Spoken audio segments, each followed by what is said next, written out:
Good evening, Shabbat Shalom. Shabbat Shalom. Ma nishma. Just say good. Yofi. Yeah, yofi. It's like, I think that's like equivalent in Israel of saying groovy. They start to laugh. They think it's pretty funny. That's what I don't say. They go. Store no longer exists. Good evening, and we have new announcements. It's always nice to have new reading material in our bulletin section. Now, as far as I know, this is the first iteration of our high holiday schedule.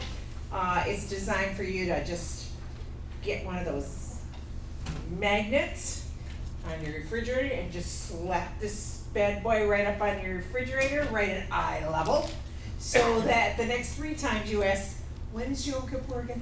You can see it's right here. It's right here for you and all the various things that we do at this time of year. If you are new to us, you might not realize that all this kind of thing goes on in the fall of the year. The first evening of the high holidays is Sunday, September 29th at 7:25, our regular time. For Rosh Hashanah, we enjoy that evening particularly because of the excitement of the blowing of the shofar for a long time. It's really great. The next day, that Monday, so Monday, September 30th at noon, we literally head across Gulf to Bay and go to the waterside, and we throw the sins that we've had in our lives for the past year into the ocean, into the depths of the sea, and where they are forgiven and forgotten. It's a great theology, okay? We toss our sins into the depths of the sea. That's like an initial thing that we do that's special here at Congregation Ohr Chadash. Other congregations who don't have a body of water, they like go to the creek somewhere. I don't know, they have to drive places and find some water that's running, but we have it right across the street for free. Kol Nidre is the beginning evening service for Yom Kippur. That's on October 8th. The next day we have a service at noon. Then we have a break the fast dinner, which will be on Wednesday, October 8th, and start saving your shekels because I believe there will be a fee, but we'll find out about that. Sukkot is on Sunday, October 13th, and last but definitely not least, Simchat Torah, Monday, October 21st, which is one of the happiest days that you can attend the synagogue. Seriously, outside of a wedding, pretty much the happiest day you can come and be here for, and it's really enjoyable. Tomorrow morning, we're starting something new. Actually, we started it last week. If it's convenient for you, it's less formal. It meets in the Bayside room. Oh, it meets right here. Okay, it meets right here in this room. If the building's not flooded. Oh my God. Is it just me, or I never had the opinion that when the world was going to come to an end, that we would be drowned. I just never, did anybody else think that was a possibility? It never was presented like that. Yeah, so anyway, I'm not trying to make different, worldviews, but boy, this is. We're supposed to learn how to breathe underwater. We're supposed to learn how to breathe underwater. Yeah. Hold your breath, you mean? Because I think breathing underwater is a little hard unless you have a scuba. It's based on Rabbi's joke. Oh, okay, he'll retell the joke many times. Do I encourage him? You hear me? He doesn't listen to me anyway. Okay, so anyway, the next Shabbat morning service, it's something new, it's quiet, it's less formal, tomorrow morning at 11 if you're interested. Something that is this is a renewed celebration. Every now and then, really on a haphazard basis, we have new moon celebration, Rosh Chodesh celebrations. It's usually a dinner before Shabbat service, and this will be on Friday, August 30th. There is a price. There's a lot of stuff on here about that if you're interested. I think it's really lovely. If you have never, we try to combine the celebration of Rosh Chodesh, which really doesn't have a lot of things to do to celebrate it, other than meet together and remember that as God renews the moon every month. Here's the thing, we call it a new moon, but is it really a new moon? Or is it a moon that has been renewed? Well, that's pretty picky. Why would you even say that kind of thing? That's sort of silly. Well, the same word that we use for new moon, we use for the new covenant. And somehow, not here, none of the places you know, but in some places, they think that means everything's brand new and there's no looking back now. So, these are all things we need to consider as we're sitting here wondering how much more it's going to rain tonight. Anyway, if you want to come to Rosh Chodesh dinner, the information's here. Seminary classes, Lord willing, will start. This would be the last week of August. My class, should I have enough students, will be on Tuesday nights. It will be major prophets. It will be Isaiah, Ezekiel, Jeremiah. And on Thursday nights, my adorable husband will be studying biblical hermeneutics, how to interpret what you read. Many people know many Bible verses. They are very familiar. They have warm feelings in their hearts about many, many stories in the Bible. And then when you ask them what those stories mean, they go, God loves us? So, that's not you, of course, because you're going to come to this class and learn how to properly understand what you're reading when you read Scripture, and how to determine if someone else's explanation might be, kosher. I feel like I've lost you in the contemplation of the reigning death of the earth, as we know. But we have to have happy times anyway. Shabbat's one of those happy times. Speaking of happy times, the opportunity to give to the congregation is always available to you. This week, we're taking special note that several bills are due at the end of August, for which right now, we don't have adequate funds in immediately available treasury to get. And you're saying, well, that sounds like poor planning on the leadership part. Great. But I don't think, listen, I'm on the leadership. I don't think our poor planning is any worse or better than maybe your family's poor planning. Why, how do you say these things, Patrice? At my house, the financial situation and the bills, and when they are paid in a timely manner, we have no problem with those things. Oh, then you're not going to feel happy here. So we will disappoint you at every turn, because in our past almost 37 years of existence, God has done the most He can with the group of knuckleheads that we have here in Clearwater. And so we do find ourselves at one of those months where, oops, I guess we didn't know that was coming. Bill shows up in the mail, unlike your house. And so we'd appreciate something in the next couple of weeks. We would really, really appreciate it. And if you don't have very much to give, you can always pray that other people who have more could pony up. That'd be great.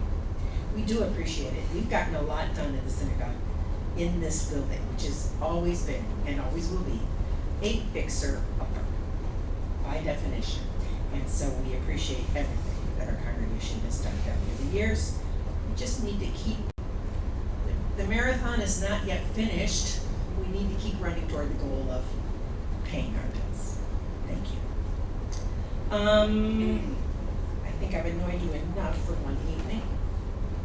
Oh, my husband did not nod when I said that, so that's good. It's a privilege to, and there's a lot of other announcements here. I'll let you read those for yourselves. There are a lot of other Jewish people around the world, in case we don't realize it in Clearwater. There are Jewish people all around the world, and within the next, 6 to 7 or 8 hours, everyone around the world who's Jewish and who wants to commemorate the Shabbat is doing so. It's not just our little group, it's not just Florida's little group, it's not just America's little group of Jews, it's worldwide. The Jewish people take this day to stop their normal activities and to concentrate on thanking God and praising God for what He's given us every day. Too much rain or not enough rain, we thank Him for that. Too much money or not enough money, we thank Him for that. We thank Him that we are always on His mind, which is also something very important to realize on Shabbat. So thank you for coming,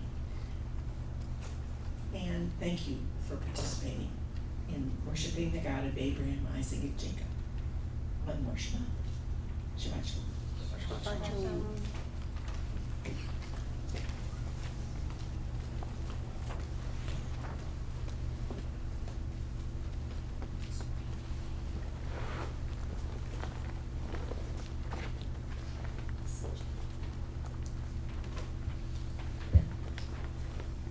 Did you mention this?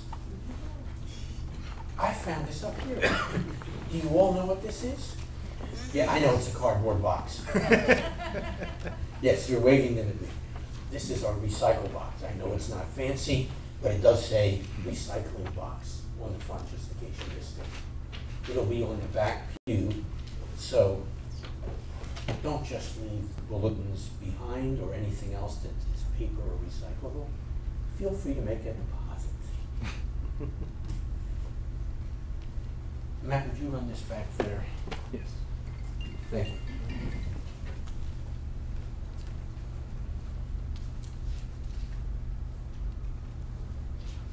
And I'm going to run back here for something I left back there. I'll be right back. Don't go away.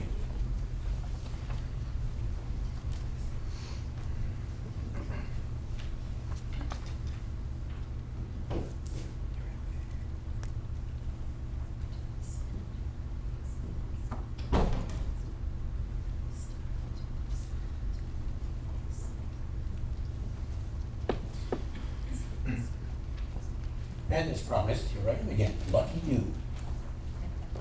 As we begin our service this evening, turn to pages 144 and 145 for Nachamu. It's a reminder of the privilege that we have of being in the presence of the God of the universe. It's a privilege that our ancestors had too, and others recognized it, including this interesting prophet Balaam, who uttered the words, Nachamu, O Halakha. How goodly are your days, O Jacob. Jenny leads, and we respond on pages 144 to 145.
אדוני אהבתי מאוד ביתך, ומקום משכן כבודך. ואני אשתחווה ואקרא אברכה לפני אדוני עושי. וענה תפילתי לך אדוני את רצון. אלוהים ברוב חסדך, ענני באמת ישך. How goodly are your tents, O Jacob, your dwelling places, O Israel. O Lord, through your abounding, faithful love, I come into your house, and reverently I worship you in your holy sanctuary. I love being in your house, the place where your glory resides. Here I bow down to worship you, my Lord and Maker. Accept my prayer, O Lord, and answer with your great mercy and with your saving truth. Amen. Together, how lovely are your tabernacles, O Lord of hosts. I long, yes, I pine for the courts of the Lord. My heart joyfully sings to the living God. One thing have I asked of the Lord, that I will pursue, that I may live in the house of the Lord all the days of my life, to behold the graciousness of the Lord, and to enter his sanctuary. Teach me your way, O Lord, and lead me in the right path. With you is the fountain of life. In your light do we see light. That closing statement, of course, reminds us of Shabbat and the light that it is. And Shabbat, of course, is the guarantee, as we light the Shabbat lights this evening, it's the guarantee that we get to come into his house and worship him and experience his glory and encounter in his sanctuary.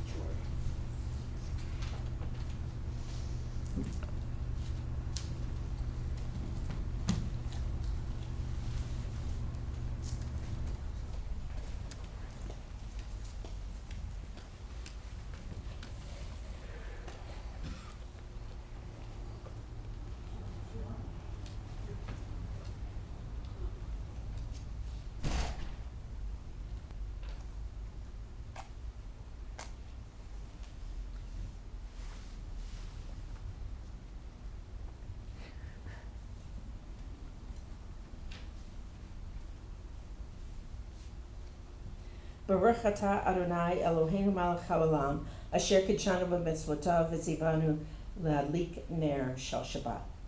Blessed art thou, O Lord our God, ruler of the universe, who has sanctified us by your commandments, and has commanded us to light the Shabbat candles. Baruch atah Adonai Eloheinu melech haolam, asher kidshanu b'mitzvotav v'tzivanu lehiyot or legoyim v'netan lanu Yeshua Meshachenu ha'or la'olam. Blessed art you, Lord our God, ruler of the universe, who has sanctified us by your commandments and has commanded us to be a light for the nations and has given us Yeshua, our Messiah, the light of the world. Shabbat shalom. Shabbat is also a picture of the Messianic age, the time when Messiah will rule. And in the meantime, we acknowledge the fact that the Messiah is in the place, in the heavenly realms, the place of all authority to guarantee Shabbat for us. That response is found in pages 40 and 41. It's Elohim Asher.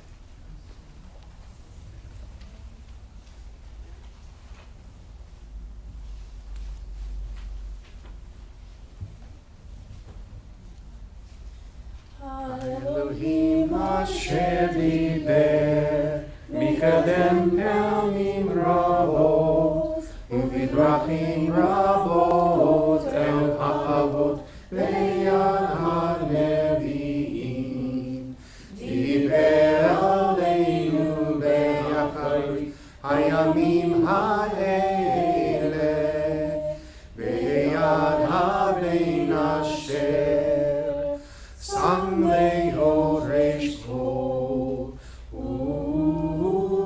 ובידו גם עשה את העולמים וזוהר כבודו וצלם עצמותו ונושא כל בדברו רב הגבורה ולאחר שעשה טיהור חטאים ישב לימין הגדולה.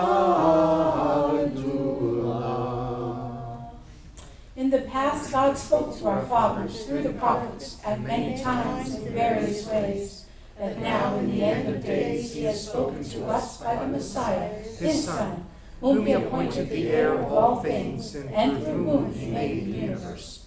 The Son is the full radiance of God's glory, and the flawless manifestation of his reality. He sustains all things by his powerful word. After he made atonement for sins, he sat down in the place of authority beside the majesty in heaven. True and firm, established and lasting, right and faithful, loved and treasured, desired and pleasant, feared and mighty, ordered and acceptable, good and beautiful is this word to us forever and ever.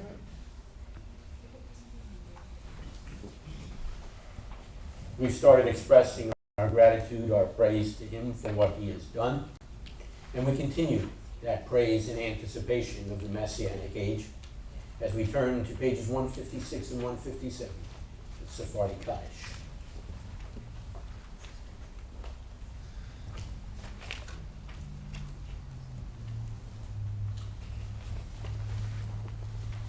יתגדל ויתקדש שמי רבה, בעלמא דברך חירותי, ימלך מלכותי ויצמח כוחני ויקרב משיחי, וחייכון ובמכון ובחיי לכל בית ישראל, מעגלו בזמן קריב אמרו אמן.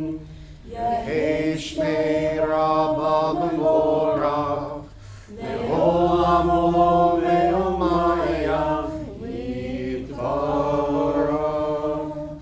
יהי שמי רבה מבורך, לעולם עולם ועולמיה יתברך. וישתבח ויתפאר ויתרומם ויתנשא, ויתהדר ויתעלה ויתהלל, שמי לקודשא בריחו. לעילא מן כל ברכתה, ישרתה תושבחתה ונחמתה, דמירן בעלמא ואמרו אמן. יהי שלום הרבנין שלמיה, וחיים טובים עלינו, ועל כל ישראל ואמרו אמן. עשה שלום במרומיו, ויעשה שלום עלינו, ועל כל ישראל ואמרו amen. Glorified and sanctified be his great name in the world, which is created according to his will.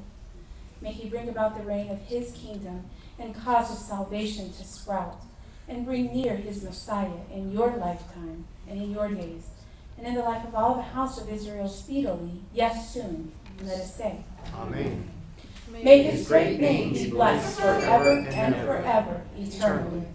Blessed and praised, glorified and exalted, extolled and honored, adored and lauded be the name of the Holy One, Blessed be he, who is high above, far above all blessings and hymns, and praises and consolations which are spoken in the world, and say, Amen.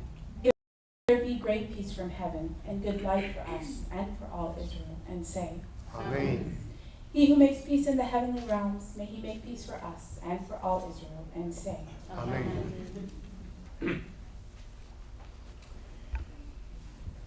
Our praises and our gratitude being expressed continue in that same throne room scene that we have found ourselves in as we respond with our Tehillah Ohr Chadash portion from Revelation chapter 4, on pages 1536 and 1537 in your two Bibles.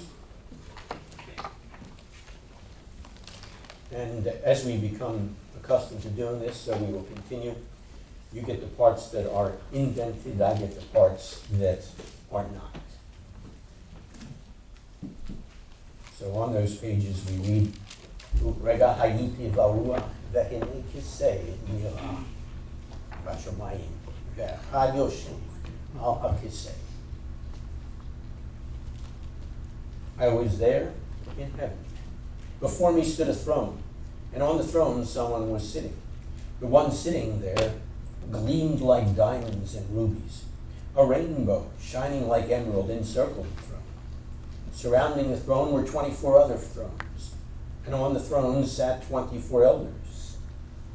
From the throne came forth lightnings, voices, and thunderings, and before the throne were 7 flaming torches. In front of the throne was a sea of glass, clear as crystal. In the center around the throne were 4 living beings, verse 8. Each of the 4 living beings had 6 wings. Day and night they never stopped saying,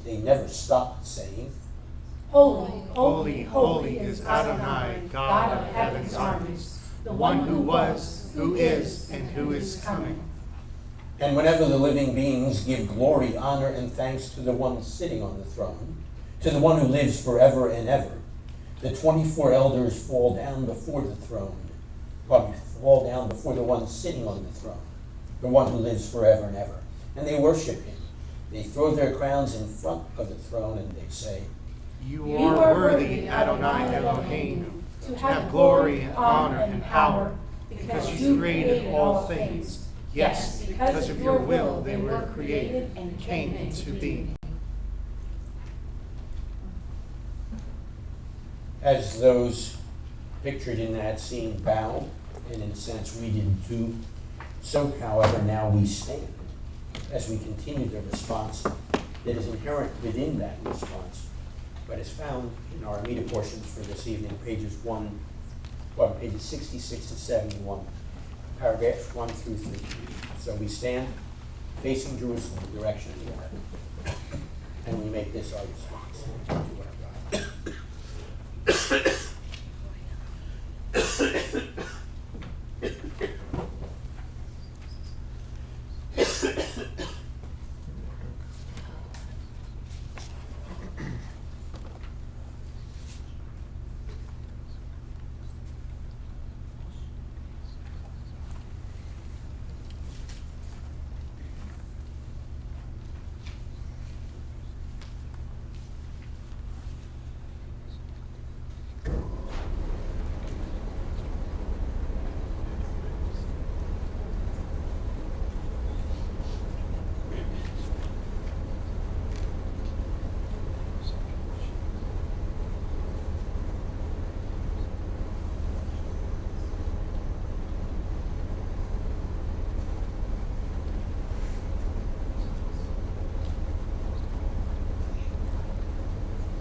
Mikamoka Ba'al Givuwo.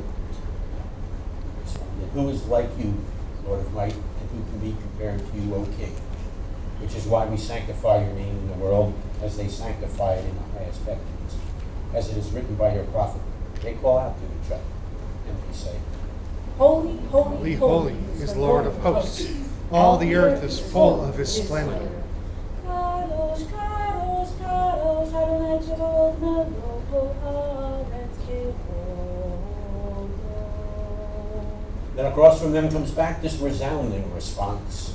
Praise, Praise be the splendor of the Lord. Everywhere it is manifested. Baruch kavod Adonai, min kamo. And then in the holy writings we are further told, The Lord shall reign forever, your God, O Zion, for all generations. Yivot Adonai leolam, Elohai Tzion, Lador Vador. Hallelujah. so in every generation we will tell of your greatness, In every age we will proclaim your holiness. Your praise will certainly never depart from our lips, for you are a great and holy God and King.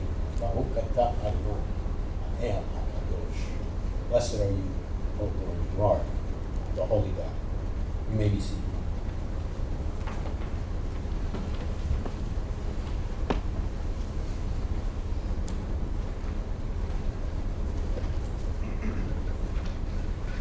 On pages 44 and 45, midway down, Nachamu echoes the words that we have just expressed to our God, as well as the words of our Shabbat.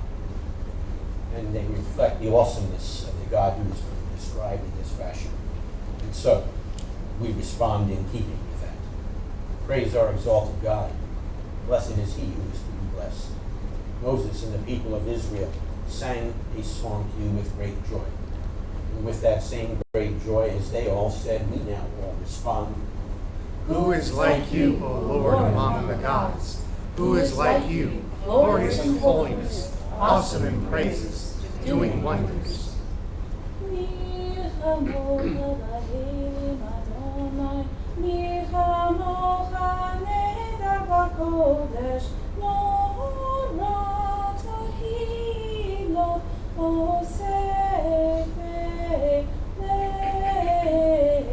Mi kamocha ba'elim Adonai, mi kamocha nehedar b'kodesh, nora tehilot oseh ferei. Having raised the question and that comparison, we now answer that question as we remind ourselves on pages 88 and 89, Ein kamocha, truly there is none like you, O Lord, among the gods.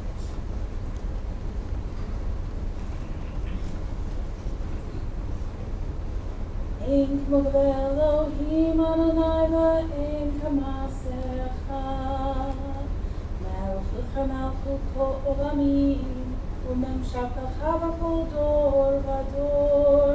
Adonai melech, Adonai malach, Adonai imloch, leolam va'ed. Adonai holds le'amo yitain, Adonai yivarech et amo v'shalom. Together, there is none like you among the gods, my Lord, and there is nothing that compares to your deeds. Your kingdom is a kingdom that endures for all eternity, and your sovereignty extends throughout all generations. The Lord reigns, the Lord has reigned, the Lord shall reign throughout eternity. The Lord will bless his people with peace. As we think of the Lord reigning, whether it's throughout all generations or throughout all eternity, reminds us that he needs to reign throughout each and every one of our lives, in every part of our lives. We now affirm that as true for ourselves personally as we rise, facing Jerusalem yet again, and respond with that affirmation. The Shema, pages 34 to 39.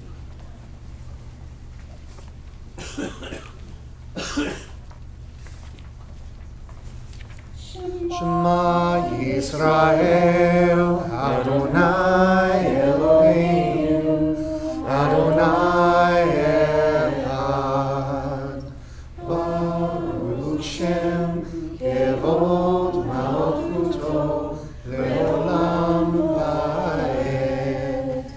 Ve'ata et Adonai Elohecha bechol levacha u'kol nafshecha kol me'otecha, ve'hayu hadvarim ha'eleh, asher Anochi mitzatha hayom al levavecha, v'shinantam levanecha, v'dibarta bam, v'shivtecha b'betecha, u'v'leptecha b'derech, u'v'shachtecha u'v'necha, וקשרתם מאות על ידיך, והיו לטוטפות עיניך, וכתבתם על מזוזות ביתך, ובשעריך.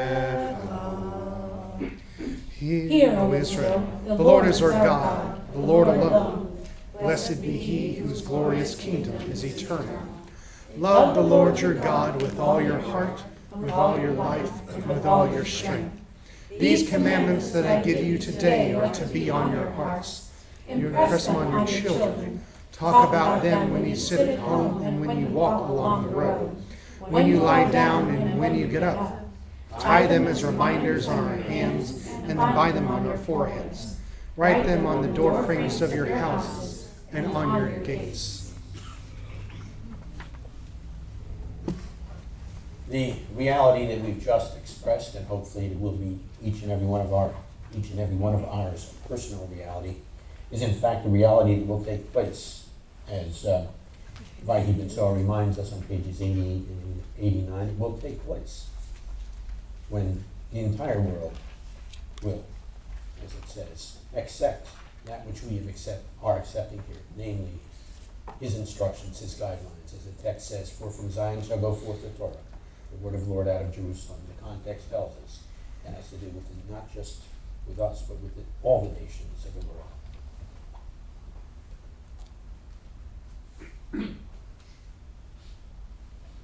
Vayehi ben Zoharon, Vayomer Moshe, Kum Adonai, Vayachuzor Vava, Vayanuzu, Mipanecha, Mipanecha.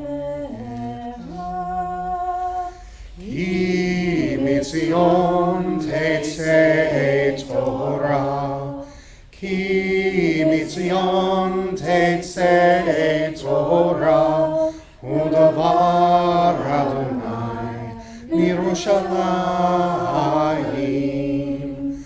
Baruch shenatan Torah, Torah. Baruch shenatan Torah, Torah. Ve'amo Yisrael b'kedushato. And it came to pass, whenever the ark went forward, Moses would say, "Arise, O Lord, and let your enemies be scattered. May those who hate you flee from before you. For from Zion shall go forth the Torah, and the word of the Lord out of Jerusalem. Blessed be he who in holiness gave the Torah to his people Israel." Having received that Torah, that treasure which God has given to us, we as his people now respond. The response is found on page 133, as effectively the Torah comes among us once again. The ark now unveils its treasure. To our eyes and minds and hearts, Inside, the scroll of Torah stands. it stands there with all its richness and wisdom. As we listen, voices speak, voices of our ancestors. Abraham, Isaac, and Jacob, Joseph, and Moses, O God, they bring us your instructions for us. Sarah, Rebekah, Rachel, and Leah, and Miriam speak to us as well. O God, they move us to respond to your promises to us. We are grateful for your words, the words of the Torah. Hear, O Israel, the Lord calls. We will hear your words that we may learn them, love them, live them. What does the Lord require of you? To fear him, love him, serve him, and walk in all his ways. All the Lord has said, we will do.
Misha Barak Avotenu Avraham Yitzchak v'Yaakov.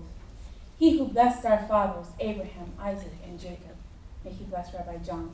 May he bless Matthew. May he bless Diane. And may he bless Celia, who have come up to honor God and the Torah. May the Holy One bless them and their families, and send blessing and prosperity on all the work of their hands. Baruchu et Adonai HaMavorach. Baruch Adonai HaMorach le'olam va'ed. Baruch atah Adonai Eloheinu melech haolam, asher bachar banu mikol ha'amim, v'natan lanu et Torato.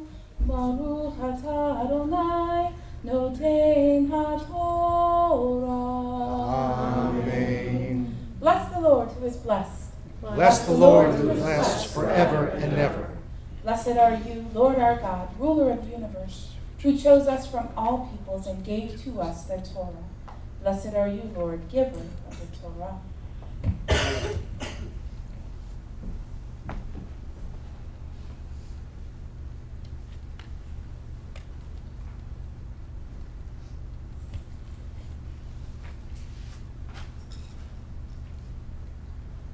Vaetchanan el Adonai be'et ha'ilemur Adonai Elohim ata ha'ilota laharot et avdeka et gadleka ve'et yadeka ha'hazaka asher mi'el bashamayim uva'aretz asher ya'asek ki me'aseka ve'higvurecha. You may be seated.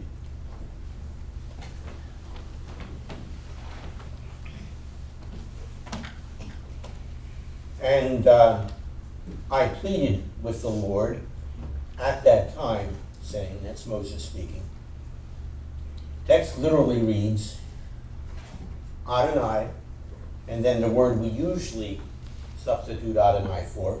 So in this reading, the tradition is we read it Adonai Elohim, the Lord our God. You have begun to show to your servant your greatness. And the text literally says your powerful arm or your great power.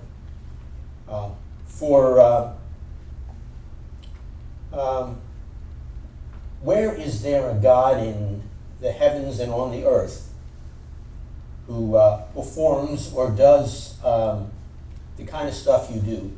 That's more or less it's a translation of what it's really saying. It's all the tremendous things that you do or your activities, as well as your mighty works.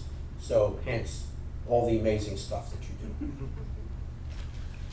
That's the nature of the God that Moses addressed as he issued this particular plea before God. Just a quick note. You all remember who Moses is and was. Really powerful dude with whom God spoke face to face, as we will read when we get to the end of this particular book, like nobody else. And guess what? God didn't answer his prayer. Not the way he wanted the prayer answered. He answered it another way. So sometimes we got to pay attention to just that kind of thing. Unless, of course, we're greater than Moses.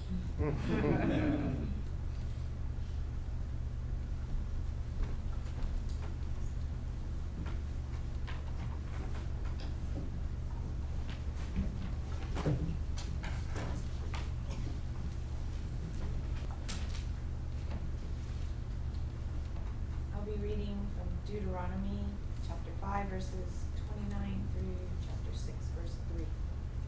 Therefore you are to be careful to do as Adonai your God has ordered you. You are not to deviate either to the right or the left. You are to follow the entire way which Adonai your God has ordered you, so that you will live, things will go well with you, and you will live long in the land you are about to possess. Now this is the mitzvah, the laws and rulings which Adonai your God ordered me to teach you, for you to obey in the land you are crossing over to possess, so that you will fear Adonai your God and observe all his regulations and mitzvot that I am giving you. you, your child, and your grandchild, as long as you live, and so that you will have long life. Therefore, listen, Israel, and take care to obey, so that things will go well with you, and so that you will increase greatly, as Adonai, the God of your ancestors, promised you by giving you a land flowing with milk and honey. An interesting text, if you listen to it carefully, some of the translations actually say it this way.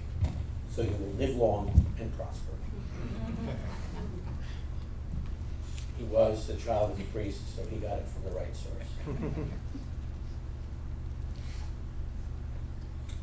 Baruch atah Adonai Eloheinu melech haolam asher natan lanu Torat emet v'chayei olam natav b'tocheinu.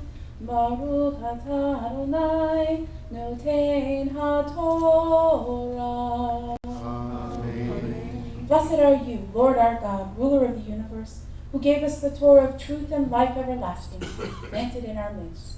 Blessed are you, Lord, giver of the Torah. He gave us the Torah, and that's what we now acknowledge. And as our ancestors stood before him in his presence, so we stand before him now in his presence and accept it as they accepted. The Zohar Torah is that response, pages 98 and 99. If you should need a transliteration, that's page 95.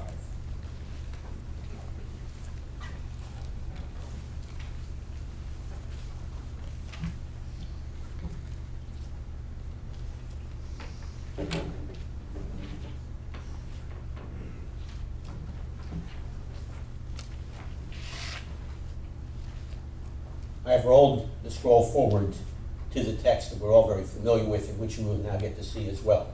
It's the text of the Shema, which is part of the Parsha for this evening.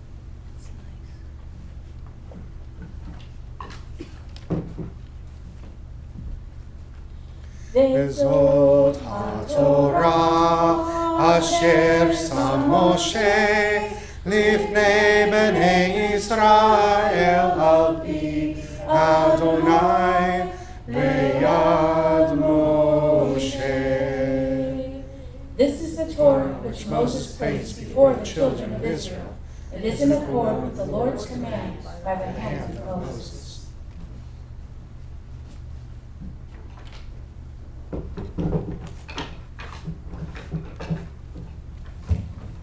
You may be seated.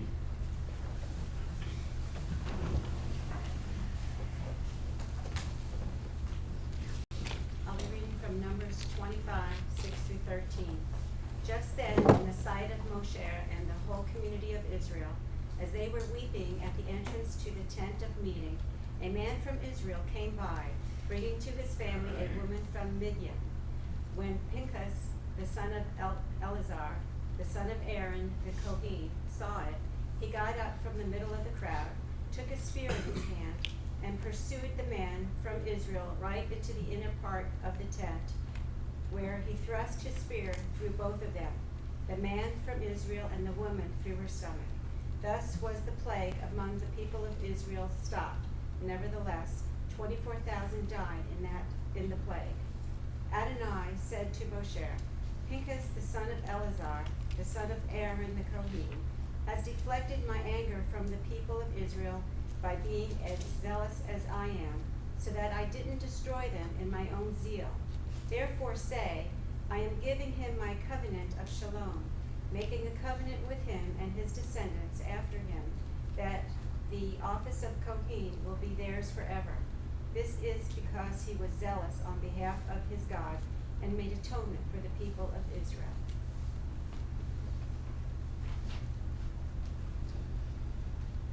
God has given us his word so that they would impact our lives, back then and down on through generation after generation into ours. We acknowledge that that's the case, that we want that reality in our lives as we respond with Etz Chaim, pages 96 and 97.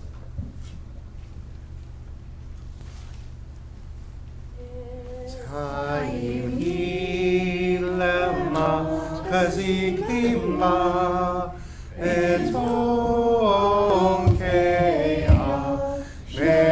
meusha derafei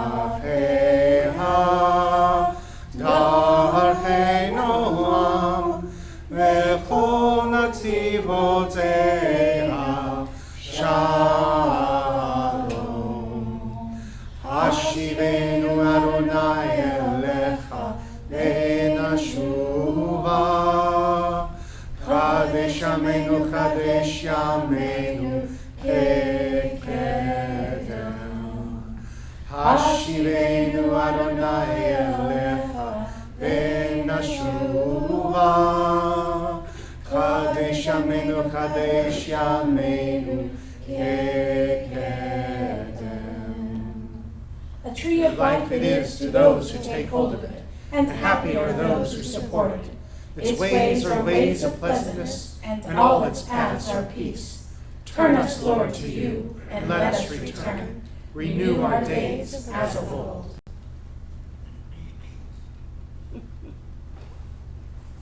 We stand once more in his presence as we respond. Uvlucho Yomar, pages 98 and 99.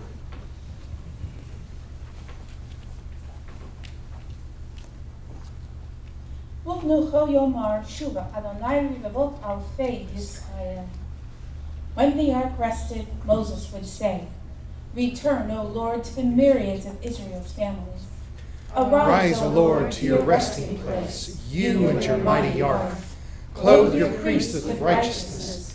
May those who have experienced your faithful love shout for joy. For the sake of your servant David, don't delay the return of your Messiah. Ba'avor David Avdecha, Al Teshev Pnei Mishachecha. Ki lekach tov natati lachem, Torati al ta'ozovu. I give you good instruction, do not forsake my Torah. Please greet one another in the pews as we greet one another up front. I'm singing along. How are you? No.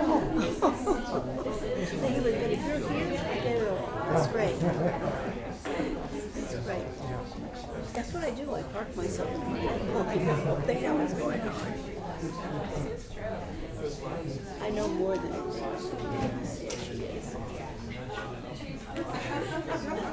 Say hi to you guys. Shalom. Hi, Shalom. Good to see you. Yeah, well.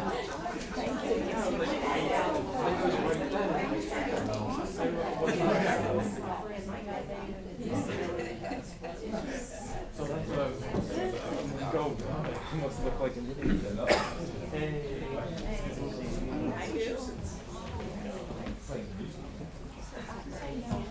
Sneak around.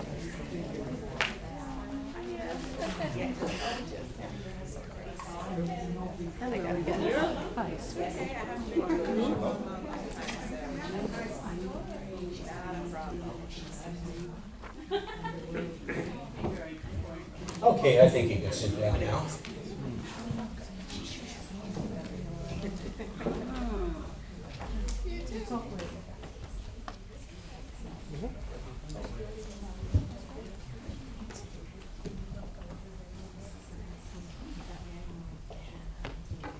The Shabbat before Tish B'Av, which occurred this week, therefore that was the Shabbat of last week, is called Shabbat Chazon, the Sabbath of Vision. And that's appropriate given the scripture reading for tonight, which includes that vision from that interesting prophet Balaam. This Shabbat is called Shabbat Nachamu, and it's based on the Haftarah passage for this week from Isaiah chapter 40. It's called the Shabbat of Comfort. And so the text begins, comfort, my people, says, your God. So even in the times of difficulty, we've got to remember, as Israel was reminded, he is our God. And this comes immediately after, in our calendar, on Tish B'Av, the response that comes from Eicha, Lamentations, which included such things as Israel complaining, or somebody complaining on behalf of Israel, where is your comfort? And here comes God's response. Comfort my people, says your God. By the way, this Haftarah passage, let me take just a quick aside here, since it is the Haftarah for this week, also talks about preparing the way for the Lord in the wilderness. That becomes a striking passage related to the one who would prepare the way for the Messiah through the wilderness. The end of that text says, those who wait on the Lord will renew their strength. They will rise up on wings like eagles. and so forth. A wonderful text. But also within the Haftarah text, which relates to the Parsha for this week, is the text from verse 26 that says, "See, who created these things? What an amazing God performs things such as this." And so we ask that question. What other God is there in all of heaven and earth who does this kind of stuff? Well, anyhow, the vision of Balaam and its Haftarah, the Haftarah for this text from several weeks ago, Micah chapter 5 and 6, they certainly are ones of comfort for Israel and for the Jewish people. And so they're appropriate for tonight. Besides, I did promise you 2 weeks ago that I would give you part 2 of this story, which I gave you part 1. And if you weren't here for part 1, shame on you. Go listen to it later. So before we launch into what is effectively the sequel, a brief recap of the story thus far. It's the story of the babbling burro and Balaam's buffoonery. In other words, to put it plainly, it's time for some donkey talk. You remember the story. The people came to Balaam from King Balak, and they wanted him to come curse Israel. God said no. He sent them back. They came back figuring they could offer him more and get a better response. And guess what? Balaam saddles up his donkey early in the morning to go out with them. And as he's going along the way, the donkey keeps veering off to one side and then to the other side, and he's creating black and blue all over Balaam's legs. And Balaam starts to beat up on the donkey, and then the donkey starts talking to him. As the donkey talks to him, suddenly Balaam can see what the donkey has seen all along. The angel standing in his way. So, an observation as we come to that part of the story is the beginning now of tonight's story. Punctured people and shooting stars, the sequel to that from 2 weeks ago. An observation. Sanctimoniously and cynically, Balaam has played the role of an obedient servant of God. He ignored the fact that the angel represented God's anger as it stood here in his way. God's anger at his true motive in going, which was greed. Greed even if it meant cursing the Jews. When he said that he was ready to turn back in response to the angel, he was just sidestepping the truth, the reality that was his. And so the angel said to him, "Say only what I tell you." The angel understood what Balaam was about. So our reflection at that point was, and I remind you of it again, from the donkey you get straight talk, from Balaam you get a forked tongue. And now we're ready to hop a bit in the story. And I know donkeys don't hop, but pretend that they hop. They just won't hop. It talked, it can hop. Correct? And we're now in the story where it's the time for Balaam to supposedly curse the people. And he says something that causes this response from King Balak. It's Numbers chapter 23, verse 25. Balak says to him, "If you aren't going to curse them, at least don't bless them." And the text says the king exclaimed to Balaam. Please remember we talked about it before. You know this well. Genesis chapter 12 and verse 3. God says, "I will bless those who bless you, I will curse those who curse you." And what you have here then is something that is both an enforced and demonstrated reality. The enforced and demonstrated reality of the promise of God in Genesis chapter 12, verse 3. But the text goes on to say, "But Balaam replied, 'Didn't I tell you that I must say whatever the Lord tells me to?' Well, yes, he finally did about 5 verses earlier, and only 5 verses earlier, when he said in verses 19 and 20, 'Look, I've received a command to bless them, for God has blessed them, and I cannot reverse it.'" But again, remember the context. Given Balaam's earlier behavior, Balak quite naturally assumed he could still be persuaded. It's already happened before in this story. And so we continue. The text says, chapter 24, beginning at verse 3, and so he, Balaam, spoke this prophecy concerning them, concerning the Israelis. Balaam the son of Beor says, the man whose eyes are open. Please remember to read this text in context, which means the man whose eyes are open, but only after his donkey's eyes are open. He says, I have listened to the word of the Lord. In context, finally, I have seen what God Almighty showed me. I fell and my eyes were opened. Again, in context, finally. And then he says, Ma tovu lo alecha. How goodly are your tents, Jacob, your dwelling places, O Israel. Or as this translation has it, it's your alternate Pew Bible. Oh, the joys awaiting Israel, joys in the homes of Jacob. I see them spread before me as green valleys and fruitful gardens by the riverside. Stop. This is a description of what Balaam saw through God's eyes as they were in the wilderness. When they were in the wilderness. Yes, this is a hobby horse, and both Dr. Patrice and I ride this horse as often as we can. The wilderness wanderings God describes in Jeremiah 2, it was a haftarah from just a few weeks ago, as a honeymoon experience with the people of Israel. Balaam took a look at it, described it this way. And if we downplay this side of it and only focus on other things, we have distorted the picture.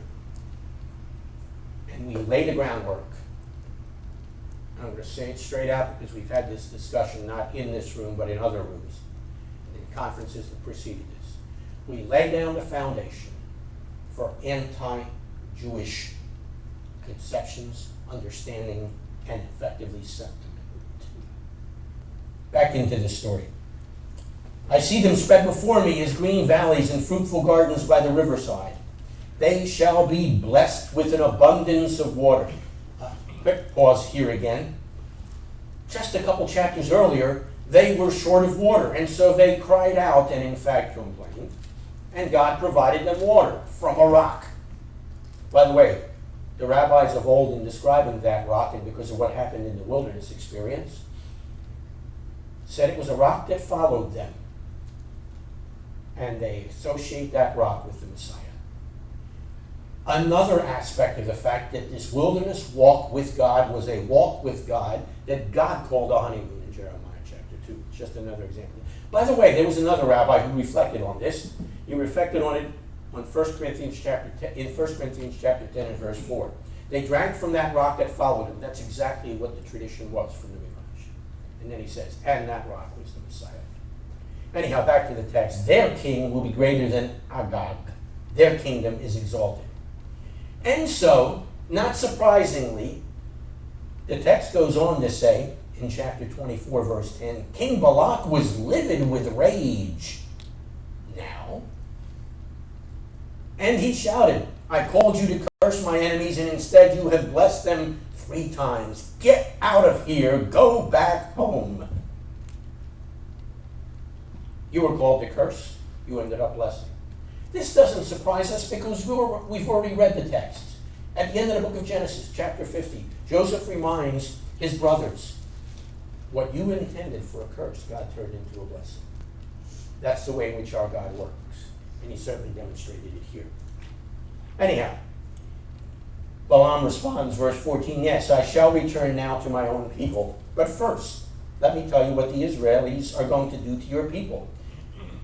And again, in context and given Balaam's character, we can perhaps describe this accurately as a cynical parting shot at Balak. And the text now reads, so he spoke this prophecy to him. Balaam, the son of Beor, is the man whose eyes are open. He hears the words of God. And again, we can throw in contextually, eventually. And has knowledge from the Most High. He sees what Almighty God has shown him. Quick reflection on this text. Balaam here uses some interesting titles for God, which lets him know he's come to appreciate just who this person is. Elyon, the Most High God. Shaddai, the God who's more than sufficient for our needs. The one higher than the highest, the one more than sufficient for our needs. He's understood. And he says he sees what Almighty God has shown him. Literally, the text says he got this vision. Remember last Shabbat? Shabbat Chazon, the Shabbat of vision. And so he then issues these words of comfort. Shabbat Nachamu tonight. Shabbat of comfort. I see in the future of Israel, far down the distant trail, there shall come a star from Jacob, a great light. It is on just this kind of imagery that the prayer for which our synagogue is named, Ohr Chadash, comes. Cause a new light to shine on Zion. There shall come a star from Jacob, this ruler of Israel shall smite the people of Moab. In other words, what he had said earlier on in the earlier part of his, what should we say, his oracles, where he said, their king will be greater than Agag, their kingdom is exalted. So now he's reinforcing that. Now, one of my favorite rabbis of old, and you might say from very old, in fact, even older than me, writing in the 1200s, the Ramban, Nachmanides, interprets this entire passage, which I've just read, with reference to Messianic times. According to him, Messiah is called a star, as we read it here. And it's more, as he points out to us, it's more like a shooting star or a meteor, because he will have to flash across the heaven. Think with me for a minute. There was a light that flashed across the heaven. Does that sound familiar? It's that light that people from the east, Balaam's home territory, followed to come to the star that will rise in Jacob. Interesting. Why do you think, by the way, since I'm outside of the story, why do you think these people who are called the wise men or the magi were looking for this? I'm going to guess, I'm going to recommend, I'm going to suggest they had heard this prophecy because Balaam went home and shared it. By the way, they were also from the same part of the world that Daniel also talked about the one to come and told us about when to look for him. So they were looking for him. Anyhow, back to our story. Or back to what Nachmanides tells us. He said that he would flash across the heavens, visible to the whole world, as it were, to gather in the Jewish people from dispersion. Interestingly enough, when the Messiah himself in the Olivet Discourse, Matthew chapter 24, he spoke in very similar terms. He said, the sign of the Son of Man will be like lightning that flashes from the west to the east. Same imagery. At which point we probably should say, wow, or something close to that. So what's next? Well, next is chapter 25 that was read for you. The first part of that reads, while Israel was encamped at Acacia, some of the young men began going to wild parties with the local Moabite girls. These girls also invited them to attend the sacrifices of their gods, or the sacrifices to their gods. And soon the men were not only attending the feasts, but also bowing down and worshiping the idols. Before long, many in Israel were joining freely in the worship of Baal, the god of Moab, and the anger of the Lord was kindled against his people. And so, verse 5, Moses ordered the judges to execute all who worship Baal. Wow. Stark contrast with what we just read in the Oracle of chapter 24. What happened? Well, if you read ahead, actually we're reading behind because we've already passed this portion, to Numbers 31, verse 16, we're told that Balaam issued this advice to Balak and to the people associated with him. He counseled Balak to entice the Jewish people into idolatry. Why? In the context, so he could collect some pay for having done some harm. Well, as verse 6 reads in the Alternate Pew Bible, one of the men of Israel brought in a girl from Midian. The text says literally, insolently. After after what we just read, after Moses has already instructed those who worship Baal to be executed. After that, he brings her in insolently, as the text goes on to say, right before the eyes of Moses and all the people, as they were weeping at the door of the tabernacle, the Mishkan.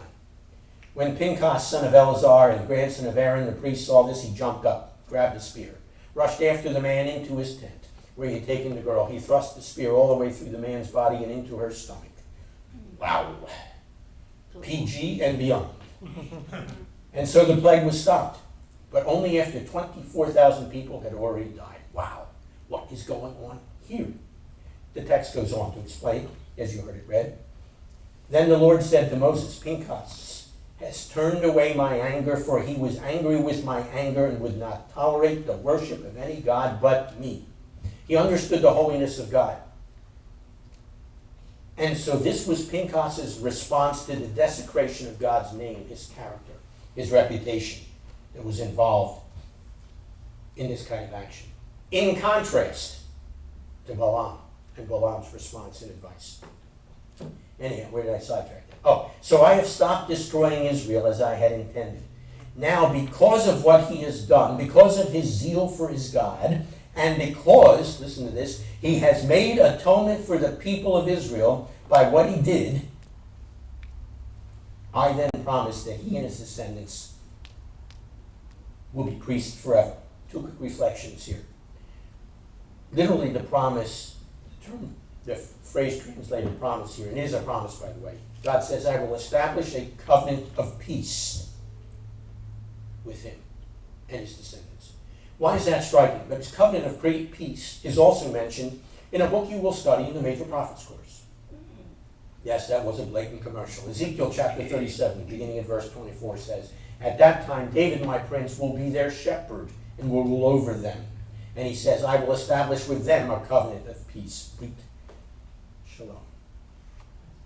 Anyhow, he and his descendants shall be priests forever. But wait a second. I thought when Jesus came and the temple was gone, the priesthood is gone, and all that's gone. Well, please remember the words that I just read, that God caused to have written. This is my covenant with them, that they will be priests forever. By the way, that is quoted, and Dr. Patrice set this up in a couple of things she said earlier. In Jeremiah chapter 33, beginning at verse 22, it's the covenant that's often called the New Covenant. And it describes the fact that this particular covenant, and it is correctly, as she said, described as a renewed covenant, because it renews and ratifies. It says, as part of this covenant, that Aaron and his sons will stand before me as priests forever. Forever is forever is forever. And in case you've forgotten that, it's eternal. So anyhow, back to the story in the text as it unfolds. There's an interesting midrash on this text describing Pinchas. And that midrash describes his action not only as making atonement for Israel, but the midrash goes on to explain, listen to the way Pinchas is described, and I'm quoting, he exposed himself to death in order to make atonement. Sounds like stuff from Isaiah 52 and 53. It then goes on to say, and I quote again, for even to the present time he has not ceased, but stands and makes atonement, and will do so until the time when the dead shall come to life. And that sounds exactly like Hebrews chapter 7 and chapter 8. In other words, he's a picture of the Messiah and the time of the Messiah. And that's in keeping with the text, the Haftarah, for this portion that we're looking at, Numbers chapter 24 and 25. Therefore, what we see in this text of Numbers chapter 25 is you've got a picture of someone to come. And when you put together the Midrash and the Haftarah, the Midrash suggests and the Haftarah anticipates this as being something strikingly messianic. So since I've mentioned that on a couple occasions, let's look briefly at that Haftarah for this particular portion. Not for this week, but for the one we're looking at. Micah chapter 5, verse 7 begins. Then the nation of Israel will refresh the world like gentle dew or the welcome showers of rain. Boy, that sounds like Ma Tovu, doesn't it? Sounds exactly like the phrasing found in the vision that Balaam gave. And he goes on to say, verse 8, and Israel will be as strong as a lion. The nations will be like helpless sheep before her. She will stand up to her foes. And that, in turn, is reminiscent of another very similar text that comes from Genesis chapter 49, verses 9 and 10. It's the promise of Jacob concerning his sons. And it reads, Judah is a young lion, same imagery, that has finished eating its prey. And then the text goes on to say in that familiar verse, the scepter shall not depart from Judah until Shiloh comes, whom all the people shall obey. That sounds exactly like what we will anticipate in the millennium, when the world will be perfected under the rule of the Lord Almighty. It sounds exactly like what was promised in Numbers chapter 24 and verse 17. The star will rise in Jacob and will rule over the nations. And it sounds as well like what we read in Micah chapter 5, the Haftarah. By the way, as we've been dwelling on context, and in case you haven't figured this all out, all this emphasis on context is a commercial for one of the other courses this semester, the course of hermeneutics, mining the Bible for all it's worth, because context is very important. Okay, now that you've been alerted to this long-running commercial through this drash and through the service, let me get back to the drash. All right, the context reads 4 verses before the Parsha, the Haftarah begins. O Bethlehem, you are but a small Judean village, yet you will be the birthplace of my King, who is alive from everlasting ages past. God will abandon his people to their enemies until she who is to give birth has her son. And he shall stand and feed his flock in the strength of the Lord, in the majesty of the name of the Lord. For he will be greatly honored. All around the world he will be our peace. Bethlehem, the birthplace of my King. That should sound familiar. Too often we stop reading there and don't get the rest of this. That's why I continue reading. Greatly honored all around the world. He will be the King. He will be peace. He will be, in effect, as the picture of Pinchas suggests, our atonement. And remember, it was with Pinchas that God issued what? A covenant of peace. So it reminds us again of Isaiah 52 and 53, but also Zechariah chapter 6, where the one whose name is called Joshua, remember, same name as Yeshua, is the high priest who sits on the throne. Wonderful picture. So, what's the conclusion of the sequel? That we should impale people until we find a talking donkey or a shooting star? Not highly likely. But the Haftarah tells us at the end of the Haftarah for this Numbers text, it says, no, he has told you what he wants, and this is all it is, to be fair and just and compassionate and merciful and walk humbly and holy. Remember, holy means to walk in such a way that you attract others to the way in which you walk into the person you are walking with. Anyhow, walk humbly and holy with your God. The Lord's voice calls out to all Jerusalem, listen to the Lord if you are wise. In other words, if you stand as a contrast to Balaam. This idea of walking, we've already acknowledged, remember, as we walk the Torah among us.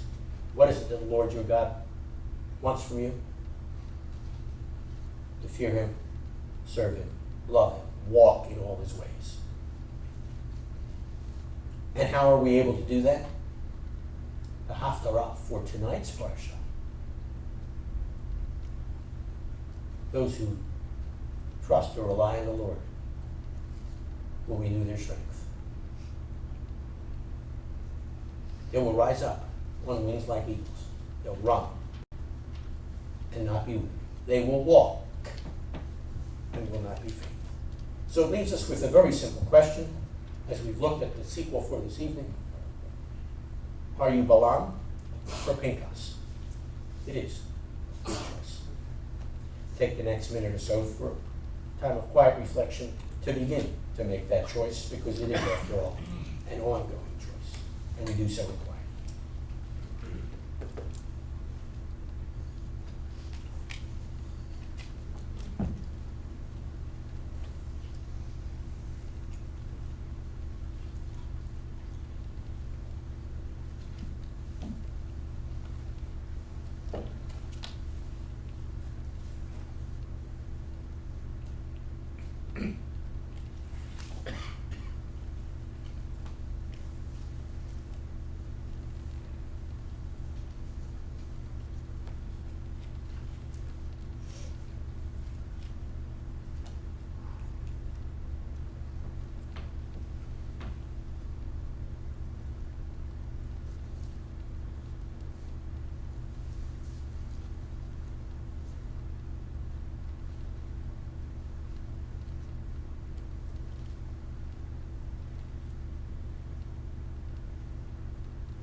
We now rise in anticipation of that which Balaam predicted, because God promised it would take place.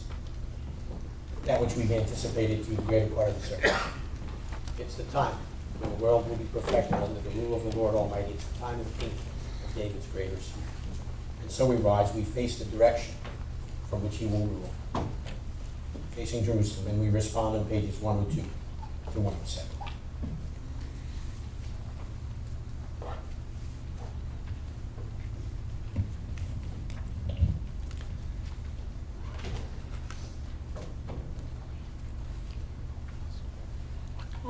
עלינו לשבח לאדון הכל, לתת גדולה ליוצר בראשית, שלא עשנו כגויי הרצות, ולא שמנו כמשפחות האדמה, שלא שם חלקנו כהם, וגורלנו כהמונם, ואנחנו קוראים ומשתחווים ומודים לפני מלך מלכי המלכים הקדוש ברוך הוא, שהוא נוטה שמיים ויוסר הארץ, ומושב יקרו בשמיים ממעל, ושכינתו זו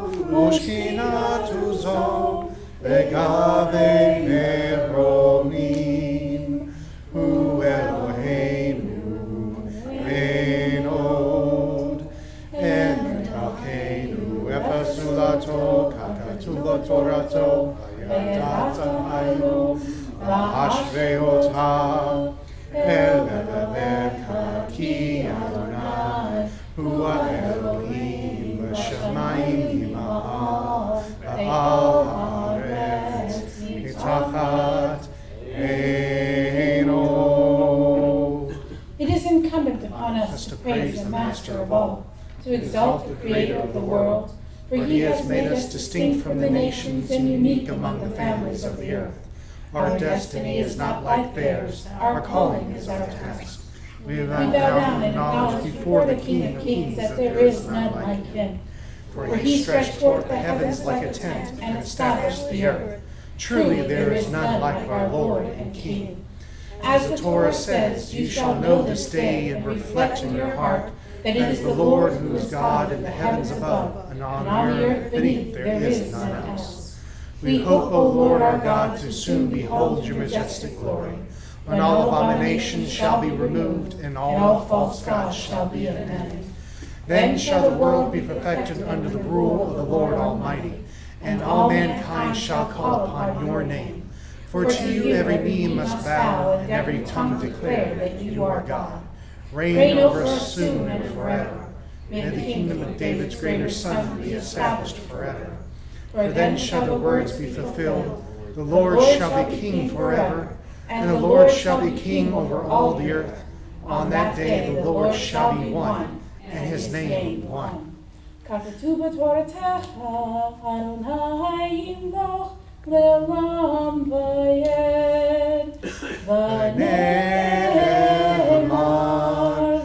והיה אדוני למלך על כל הארץ ביום ההוא יהיה אדוני אחד